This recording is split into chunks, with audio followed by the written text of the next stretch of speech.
শহীদ শরীফ ওসমান হাদির হত্যার বিচারের দাবিতে আন্দোলনরত নেতাকর্মীদের ওপর পুলিশের হামলার প্রতিবাদে শাহবাগ মোড় অবরোধ করেছে ইনকিলাব মঞ্চের নেতাকর্মী ও ছাত্র জনতা। শুক্রবার বিকাল থেকে শুরু হওয়া এই অবরোধ শাহবাগসহ আশপাশের এলাকায় দীর্ঘ যানজটের সৃষ্টি হয়। এতে রাজধানীর বিভিন্ন গুরুত্বপূর্ণ সড়ক যান চলাচল ব্যাহত হয় এবং ভোগান্তিতে পড়ে সাধারণ মানুষ। পরিস্থিতি নিয়ন্ত্রণে আনতে ঘটনাস্থলে অতিরিক্ত পুলিশ মোতায়েন করা হয়। আইনশৃঙ্খলা বাহিনীর সদস্যরা আন্দোলনকারীদের সঙ্গে কথা বলে সড়ক ছেড়ে দেওয়ার আহ্বান জানান।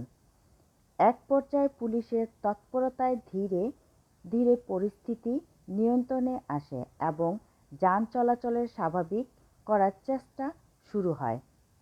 তবে আন্দোলনকারীরা জানান, শহীদ শরীফ ওসমান হাদির হত্যার বিচার না হওয়া পর্যন্ত তাদের কর্মসূচি অব্যাহত থাকবে।